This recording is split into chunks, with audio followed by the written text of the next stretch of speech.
Can you run down the feature film pressure that short films kind of lessen the burden of? So what are kind of some of the problems of a feature that a short film either doesn't have or has a lot less of?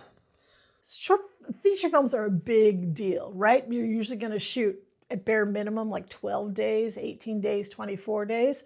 Short films, I honestly am a big believer in like a weekend short filmmaking, 2 days, maybe 3 days, maybe 4 days, but that's it. So in terms of like, just in terms of a production that you have to manage, shooting 24 days versus shooting 4 days is a radically different thing. Also, you know, quite often smaller crew for a short film because you're quite often doing things without needing to have all that elements that go along with making a feature happen. So you can get away with less people. I mean, I know a lot of people who don't do continuity for a short film, whereas for a feature film, you should have a script supervisor. For a short film, maybe you don't need it. Up to you, really. So, you know, also in terms of the people who work on the short film, quite often it's your friends, it's friends from film school. You don't need to get a professional cinematographer. You know, you can shoot it yourself if you want to. Sound, I always think sound is super important for anything. For a short film or a feature film, you should really make sure you have good sound. As good a sound as a feature film would have. But so sound is something don't skip on. So, you know, production-wise, much easier on a short, less to pull together. And quite often you're doing it when you're in school, too. So you have the advantages of people in school production stuff you can use. The camera can be provided from school. Your classmates are there, so you don't have to work so hard to get a crew. You know, it's the infrastructure is kind of there for a short film, usually. For a feature, it's a bigger ask to get people to work. You have to pay them. You should do things correctly for a feature, too. And that's the other thing I'll say real quickly for a short film. I always say it's like you could treat it as a dry run for a feature and do everything properly. You know, keep the hours the way you would keep them for a feature, use SAG actors, do a SAG contract, and learn how all that works so that when you make the feature, you're already familiar. And you've already made mistakes. You've made the mistakes on the short film that doesn't count versus the feature. If you make a mistake there, it could be very problematic in many ways. So short film is a really nice way to learn how to do it properly. And so that when you're ready to make a feature, you're ready to make a feature. And that's quite often too why people want you to have made a short first too, because you've learned things so that you're not learning on the feature.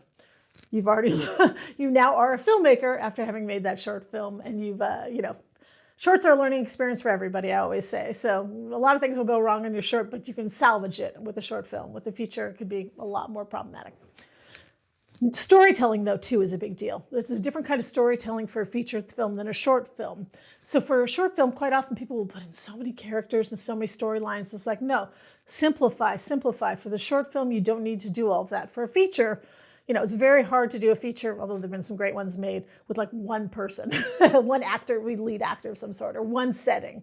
Short film, you can get away with something like that. You can get away with 2 people in a room if you need to. You can't do a whole feature of 2 people in a room. Well, you can, but again, questionable whether people really want to see that. So, you know, also with the short film, and I always try to encourage this too, you can do so many things uniquely with filming. You could actually still shoot 35 with a short film just to have the experience of doing it. You could shoot your entire film with a drone if you wanted to. You could, you know, shoot your entire film with 16 millimeter film.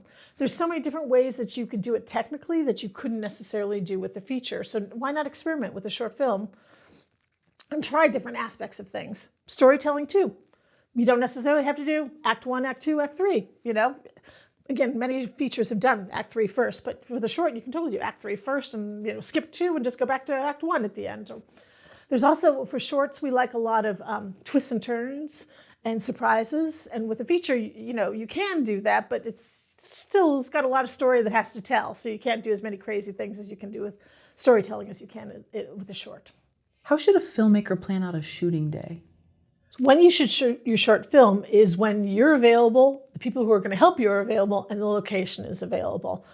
And sometimes it all falls apart on you, and you can just say, well, it's a short film. It fell apart. We can call it a day and do it again next weekend. You know, it was raining that day, for example. Well, with the feature film, you know, it's a problem because you're supposed to be shooting for 7 days, you know, 10 days, 12 days, whatever. For a short film, it's raining that day. Sorry, we're not shooting today. We're going to have to start and do it another day. Okay, so how much planning though should someone do? Like, let's suppose the stars are aligned and things are actually going to go well. Should they do their own call sheet? I mean, should they really? You said people should act as if it's almost a feature. And So there's two schools of doing it. You can do it in a dry run for making a feature where you really do everything, do a call sheet, do everything way you should do it like for a feature, so you have that experience of doing it. And I personally like that way of doing it because then you get the double bang for your buck. You get the experience of making a short film and you're ready now to make a feature. And everything that you've learned that you did wrong the first time around with a short, you'll now know to do right for the feature. But I also am a big fan of, like, me and my three pals are going to go make this thing. And so we don't need to plan it all out. I have commissioned a short film. Years ago, I used to do a DV series, and we commissioned a filmmaker to make a short film. And he literally just had his friends do it, and they go up on a bus, and everyone's like, "How'd you get the rights for the bus?" He's like, "We just went into the bus." And, he planned it all out ahead of time, but just he and his friends did it that day, and there you go, it was done. And he didn't get permits, and, they just rented a car. And then he told me later it was involving animals in mascot outfits, driving a car.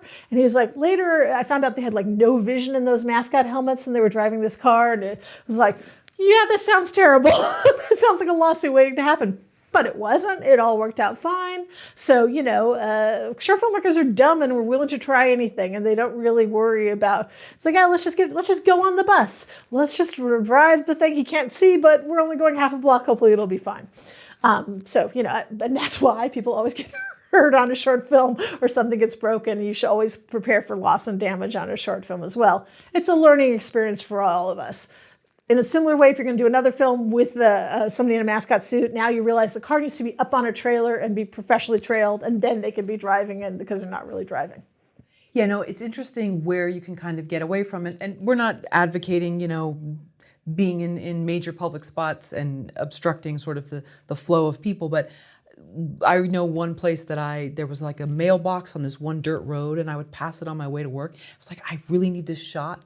Whereas Metro, no problem. That shot I finally actually got a woman from the Homeowners Association who saw me, blocked my car, wanted to know my name. So sometimes it's very interesting what you can get away with and what you can't. For some reason, she saw me.